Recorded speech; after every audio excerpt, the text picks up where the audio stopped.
여러분 안녕하십니까? 오늘은 죄형 법정주의에 대해서 공부하겠습니다. 자, 죄형 법정주의 여러분들이 많이 들어봤을 겁니다. 그리고 그 내용도 알고 있을 겁니다. 자, 죄형 법정주의의 법률 없으면 범죄 없고 형벌 없다 이런 말입니다. 즉, 이 말은 무슨 말이죠? 어떤 행위를 범죄로 삼고 거기에 대해서 형벌을 부과하려면 그 근거가 뭐가 돼야 된다고요? 법률에 규정이 있어야 된다 이 말이다. 그죠? 법률에 규정이 없으면 그 행위가 아무리 나쁘고 보호법익을 중하고 심하게 침해하더라도 형식적으로 현재 법률에 규정되어 있지 않으면 범죄로 삼고 처벌해서는 안 된다 하는 겁니다. 그죠? 결국 이거는 뭐죠? 형법의 보장적 기능에 따라서 함부로 국가 형벌권이 남용되어서는 안 되겠다 하는 그런 정신에서 나온 겁니다.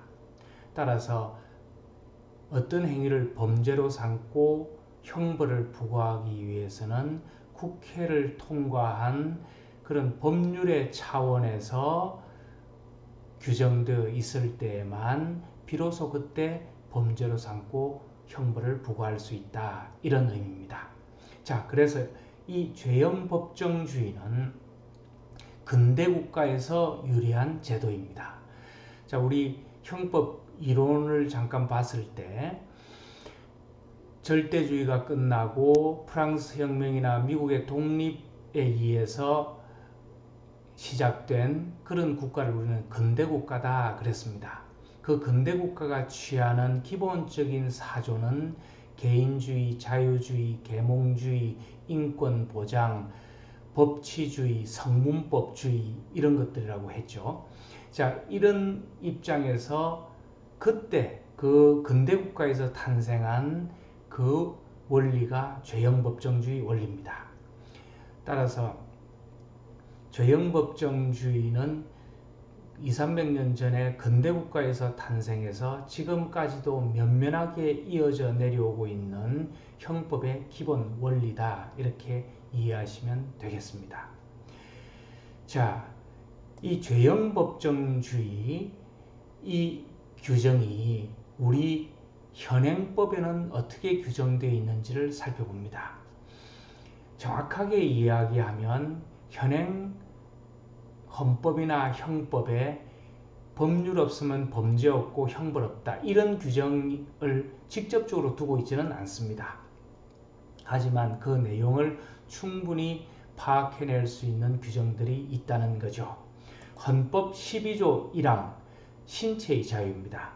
이 신체의 자유에서 법률에 의하지 아니하고는 체포구속, 압수수색, 신문, 처벌, 강제노역 등을 받지 아니한다. 이것도 간접적으로 죄형 법정주의를 설명해 놓고 있다. 이렇게 봅니다.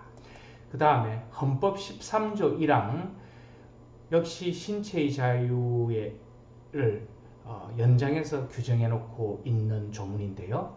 여기는 모든 국민은 행위시의 법률에 의하여 범죄를 구성하지 않은 행위로 소추되지 아니하며 동일한 범죄로 거듭 처벌되지 않는다. 후자는 일사부재리의 원칙이고요.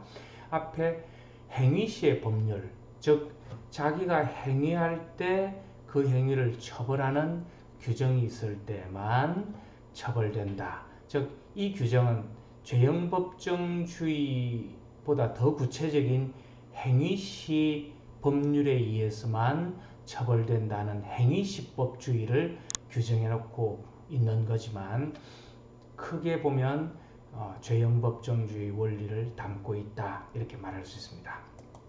우리 형법에도 범죄의 성립과 처벌은 행위시의 법률에 의한다 이렇게 되어 있습니다.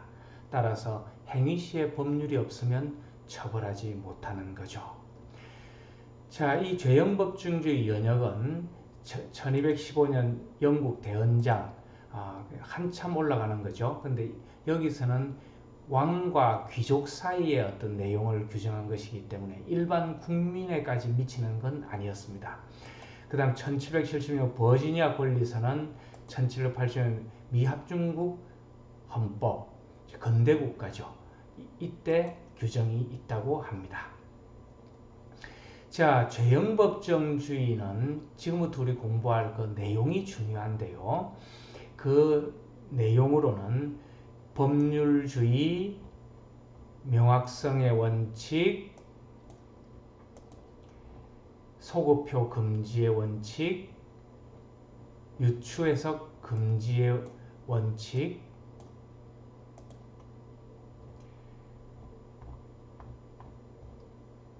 관습용법 금지의 원칙, 적정성의 원칙, 이런 내용들로 이루어져 있습니다. 자, 하나하나 살펴보면요. 첫째로 법률주의입니다. 이 법률주의를 죄형법정주의의 한 내용으로 넣는 학자도 있고 넣지 않는 학자도 있습니다. 그건 무슨 얘기냐 하면 법률주의라고 하는 건 너무 당연하다는 거죠. 법률주의라는 거는 그 죄형법정주의의 내용이라기보다는 의의다 이렇게 보는 거죠. 좀 그런 의미가 있죠. 그죠? 그 범죄와 형벌은 법률의 차원에서 규정할 때 비로소 처벌할 수 있다. 이런 거기 때문에 그거는 죄형법정주의의 기본 의의에 해당된다. 이렇게 보고 넣지 않는 학자도 있는가 하면 한 번 더 넣어주어서 나쁠 것 없으니까 내용으로 넣자 하는 학자들도 있습니다. 자, 여기서 어쨌든 넣어서 한번 살펴보면 자, 범죄와 형벌의 규정은 어디에 둬야 된다고요? 여기서 중요한 건 법률의 단계입니다. 법률의 단계에서 두어야 한다. 여러분, 법률의 단계에서 두어야 한다. 이 말은 무슨 말입니까? 우리 그 법의 단계 법학개론에서 공부할 때 헌법, 법률, 명령, 그 다음 규칙 이런 단계로 이루어져 있다. 이런 거 공부했습니다. 자, 이럴 때 헌법, 법률, 명령, 규칙의 단계에서 적어도 법률의 단계에서는 규정해야 된다 이런 말입니다. 그러니까 달리 얘기하면 뭐죠? 명령, 규칙의 하위 단계로 내려가서 거기에서 범죄와 형벌을 규정해서는 안 된다 이런 말입니다. 범죄와 형벌은 국민의 자유와 권리를 심하게 침해하는, 형벌을 부과한다는 것은 자유를 심하게 침해하는 거지 않습니까? 그러니까 그렇게 심하고 중하게 형벌을 부과하는 그런 내용은 적어도 국회에서 과반수의 출석과 출석의원의 과반수의 찬성으로 통과되는 그 법률의 그 단계, 그 정도 단계에서만 규정되어야 된다 이런 말입니다. 자, 그 얘기는 명령규칙에서 그 내용을 규정해서는 안 된다 이 말인데, 우리가 법률을 만들다 보면 법률의 단계에서 모든 내용을 다 두기 어려운 경우가 많습니다. 근데 하나 생각을 해보면 여러분들 식당이나 세차장이나 공장이나 이런 데서 폐수가 나오지 않습니까? 그럼 그 폐수는 정화를 해서 정화된 물만을 강에 버려야 되는데 폐수 자체를 그냥 무단으로 비 오는 날 방류하는 그런 행위들이 있죠. 그건 범죄 행위입니다. 자, 그러면 이 범죄 행위를 어떻게 규정하겠습니까? 식당이나 세차장이나 공장에서는 폐수를 방류해서는 안 된다. 방류한 자는 5년 이하의 징역, 5천만 원 이하의 벌금에 처한다. 이렇게 규정했다 칩시다. 그럼 여러분 폐수라고 하는 거는 그 내용이 뭡니까? 다양하겠죠, 그죠? 세차장에서 나오는 폐수가 다를 것이고 식당에서 나오는 폐수가 다를 것이고 또 섬유 제품을 만드는 공장에서 나오는 폐수가 다를 겁니다. 지역마다 다르고, 그죠? 또 강의 오염도에 따라서 한강이 다르고 낙동강이 다를 겁니다. 그러니까 그 안에 있는 페놀도 있고 뭐 석유도 있고 뭐 여러 가지 그 오염 물질들이 있을 텐데 그 물질들을 법률에서 세세하게 다 규정하기가 어려운 거죠. 그래서 예를 들어서 세차장에서 폐수를 방류한 자는 얼마간의 형벌에 처한다 이렇게 하고 그 세차장에서 나오는 폐수의 오염 물질의 종류와 정도는 대통령령으로 정한다. 이런 식으로 명령의 위임을 합니다. 그거는 세세하게 그 시간에 따라서 장소에 따라서 바뀌기 때문에 쉽게 개정할 수 없는 법률에 그걸 다 둘 수가 없는 거죠. 법률에 그걸 둬버리면 시의적절하게 대응할 수가 없는 거죠. 자, 그래서 명령규칙에 위임할 필요가 있습니다. 모든 세세한 규정을 법률에 담을 수 없고 시의적절하게 대응할 필요가 있기 때문에 명령규칙에 위임을 하는 거죠. 조금 어렵게 설명을 하면 사실은 이제 명령이 주된 거고요. 규칙이라고 하는 거는 사실은 국민의 자유와 권리에 관계없는 그런 그 부서 내의 어떤 룰이다 이렇게 설명을 하지만 경우에 따라서는 이름과는 상관없이 명령이나 규칙이나 모두 그 국민의 자유와 권리에 관계되는 이런 법률에서 위임받은 사항을 정하는 경우가 많습니다. 자, 그래서 어쨌든 명령 규칙에 위임할 필요가 있는데 그 위임을 하더라도 포괄적으로 너무 위임을 해버리면 법률은 껍데기만 남고 알맹이는 다 명령 규칙으로 가는 거지 않습니까? 이렇게 되면 죄형법정주의, 법률주의의 의미가 없어지는 거죠.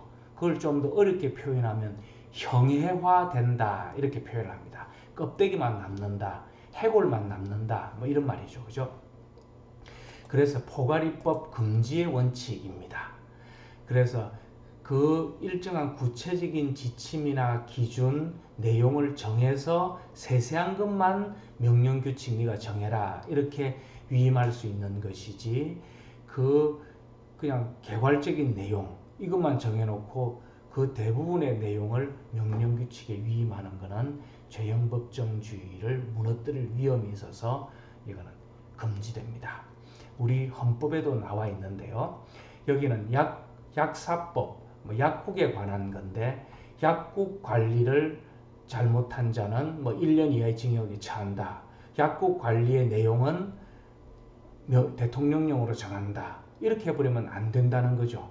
약국 관리라고 하는 것이 그렇게 포괄적인데 약국 관리의 그런 종업원의 시간, 그 다음에 그 손님과 대해서 팔 수 있는 약과 그렇지 않는 약, 그 다음에 약사의 설명을 들어야 할 약과 그렇지 않은 약, 이런 식으로 구체적으로 구분해서 하위 명령이나 규칙에 위임하는 건 모르지만 그냥 약국 관리에 관한 내용은 대통령으로 정한다. 이런 식의 그런 하위 입법, 좀 명령규칙에 위임하는 것은 인정되지 않는다. 이런 말입니다. 자, 두 번째로 명확성의 원칙입니다. 명확성의 원칙은 위에 법률주의하고도 좀 일맥상통하는 부분이 있는데요. 이 법률에 규정을 하는데 그 내용이, 그 표현이 명확해야 된다. 이런 말입니다. 너무 두리뭉실하거나 추상적이거나 너무 포괄적이면 안 된다 이런 말입니다. 예컨대 뒤에 나오겠지만 이런 거죠. 국가의 안녕질서에 위반하는 자는 10년 이하의 징역에 처한다. 안녕질서라는 게 뭐지? 이렇게 되지 않습니까? 또 대한민국의 그 위험을 초래한 자는 10년 이하의 징역에 처한다. 대한민국의 위험을 초래한, 그러니까 도대체 무슨 말이냐? 너무 포괄적이고 추상적이죠. 그죠? 이런 것들은 안 된다. 이런 말입니다. 그래서 그 표현이 명확해야 된다. 이건데 그 내용을 좀 더 구체화 보면 그 범죄 구성 요건이죠. 범죄 구성 요건이 명확해야 된다 이 말입니다. 방금 그 범죄를 설명하고 있는 규정하고 있는 그 내용이 명확해야 된다 하는 거고 또 형벌도 한정적이고 명확해야 됩니다. 여기 절대적 부정경의 금지 이렇게 돼 있죠. 그죠? 이거는 뭡니까? 그냥 어떤 행위에 대해서 징역형에 처한다 또는 형벌을 부과한다 뭐 이런 식은 안 된다는 겁니다. 그러니까 상대적 부정경은 소년법이나 이 특별법에서 사용되고 있는데 예컨대 장기 10년 단기 5년 이렇게 해서 그 징역형을 살다가 어느 정도 정할 수 있는 그런 그 상대적인 형의 범위를 정하는 건 가능하지만 그냥 형종만 정하는 거 징역형에 처한다 벌금에 처한다 이런 것들은 안 된다 하는 거죠. 불명확하다는 거죠. 그런데 여러분 가만 생각해 보면 이것이 쉬운 일만은 아닌 것이 법률을 여러분들이 법률을 만든다 이렇게 생각해 보면 세세하게 명확하게 정하면 좋다 이것만이 능사가 아닙니다. 그러면 법을 한도 끝도 없이 만들어야 됩니다. 예컨대 여러분 절도죄를 우리가 규정한다 그러면 여러분 절도죄는 뭡니까? 타인의 재물을 절취한 자는 현재 이렇게 되어 있지 않습니까? 이걸 더 그러면 타인의 재물 이걸 더 명확하게 해라. 타인도 여러분 여성이 있고 남성이 있고 노인이 있고 어린아이가 있고 부자가 있고 가난한 사람이 있고 뭐 지방도 다르고 그죠? 이것도 그럼 다 나누어서 규정하고 재물도 뭐 1000만원짜리 보석이 있는가 하면 뭐 몇백 원밖에 안 되는 뭐 손가방도 있을 수 있고 그죠? 이런 것들을 다 나누어서 신발을 훔친 자는 몇 년, 뭐 가방을 훔친 자는 몇 년 이렇게 규정할 수는 없는 거 아니냐 이런 말입니다. 그래서 세세하고 명확하게 규정할 필요가 있는가 하면 또 포괄성이 필요하기도 합니다. 그렇게 세세하게 할 수는 없고 타인의 재물을 절취한 자 이렇게 어느 정도 그 포괄성을 두고 그 해석은 판사, 법원에 맡기고 또 그 내용에 포함되는지 안 되는지는 판례에 의해서 형성되어 나가도록 하는 것이 필요하다 이거죠. 그래서 이 양자 가치의 어느 정도 중간 부분에서 정할 수밖에 없기 때문에 무조건 세세하고 명확한 것만이 꼭 옳은 것도 아니고 그렇게 할 수는 없다는 거죠. 자, 우리 판례를 보면 명확성의 원칙에 위배된다 이렇게 본 판례들 자 여기 볼까요? 사회적 불안 이 말은 너무 추상적이다 안 된다 이렇게 봤습니다. 미성년자에게 음란성과 잔인성을 조장할 염려 여러분 음란하다 잔인하다 이게 도대체 어느 정도가 음란한 거고 잔인한 거냐 불분명하다는 거죠. 공공의 안녕 질서와 미풍 약속을 해야 한다 이거 너무 추상적이고 애매하다 그래서 위배된다 이렇게 본 것이고 위배되지 않는다 이렇게 본 판례도 있습니다. 분기를 문란하게 하는 행위 이거 어쨌든 정할 수 있다 이렇게 본 거고요. 형법에 상당한 이유, 추행, 급속을 요하는 때 이런 용어들은 그 문구의 앞뒤를 살펴볼 때 그 외연, 범위를 정할 수 있으니까 괜찮다 이렇게 본 판례들도 있습니다. 이 외에도 많이 있겠죠. 그죠? 여러분들이 판례는 교과서나 이런 것들을 통해서 잘 정리해서 기본적인 이런 지식을 가지고 판례를 이해해서 익혀두기 바랍니다. 참고로 얘기하면 요즘 국가시험에 판례가 많이 나오니까 판례를 외워야 되는데 판례를 그냥 무조건 외우겠다 그러면 여러분들이 머리가 좋고 영특하긴 하지만 그 판례를 무조건 다 외우겠다 이거는 조금 비효율적이죠.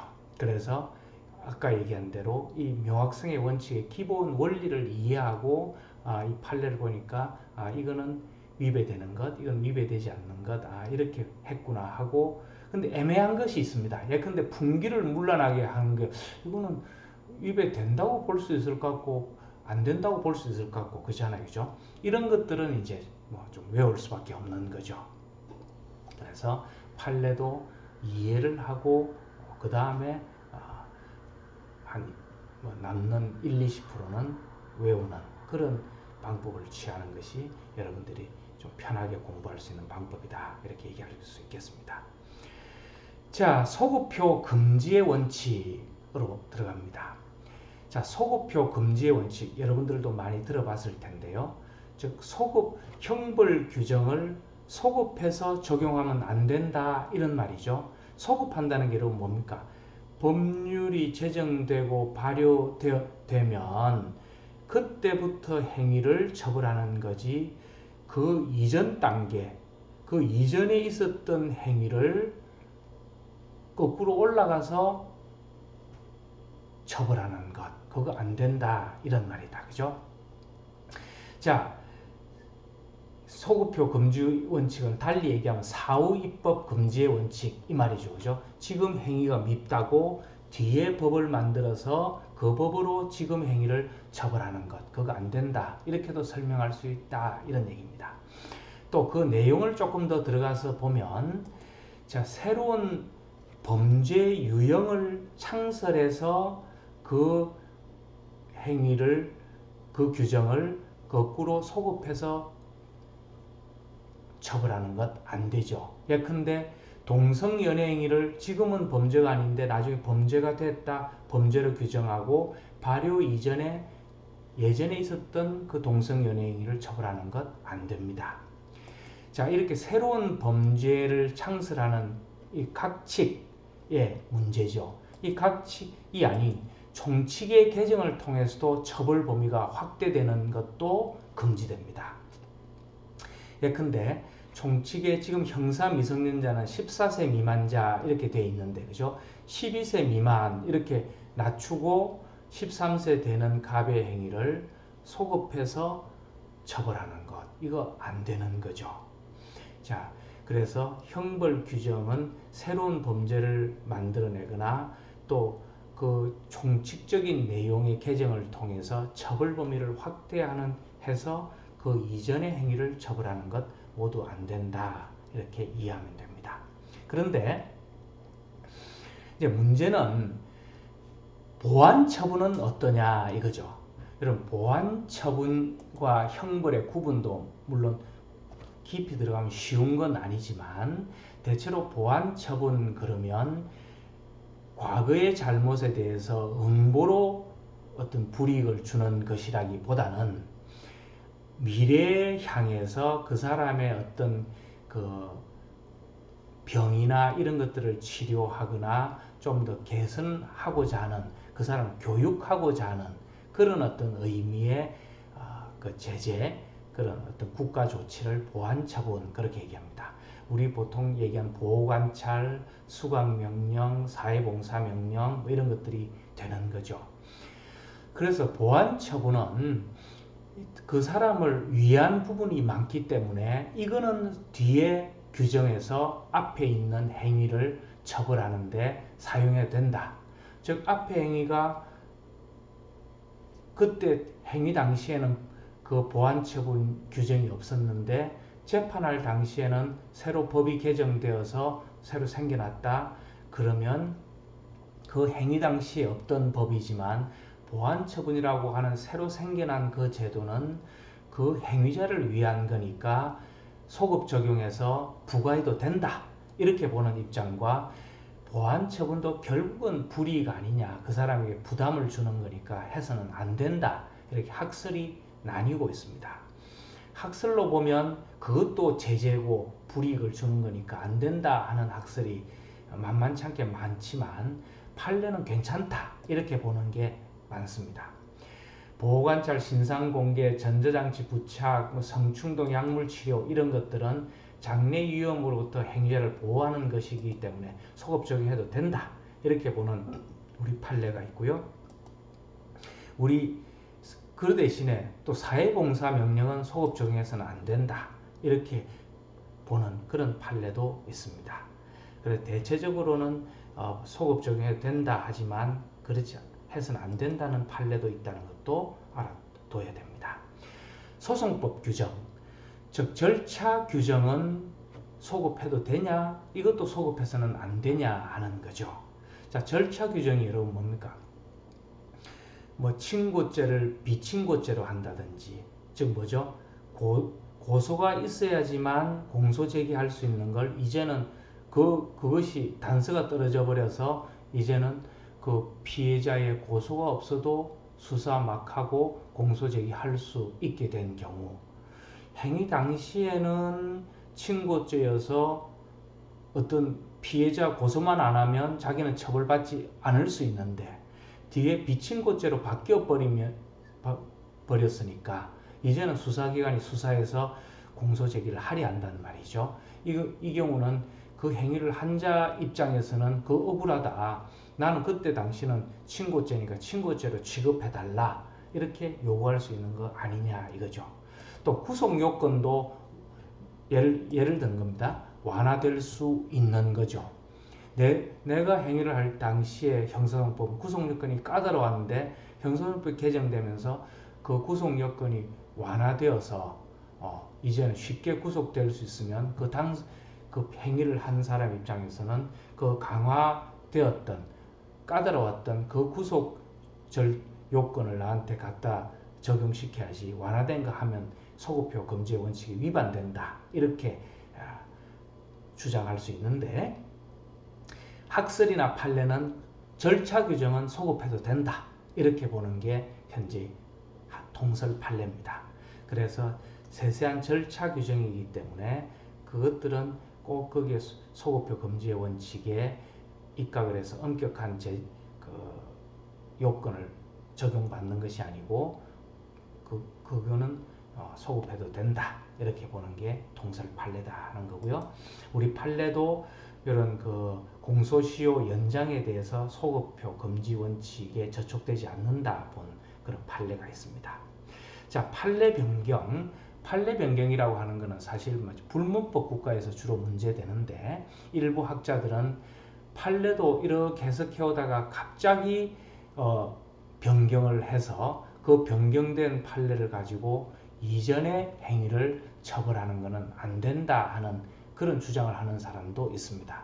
즉 내가 행위를 할 때는 판례가 해석을 그렇게 해서 범죄로 취급을 안 했는데 뒤에 판례가 변경되면서 이전의 행위를 처벌하려고 하는 것, 그거 안 된다 하는 건데 그거는 불문법 국가에서는 바로 맞아떨어지는 거지만 성문법 국가에서는 그 해석의 내용이 달라지는 거기 때문에 그걸 그 어떤 소급표 금지의 원칙으로 넣어서 해결할 수는 없습니다.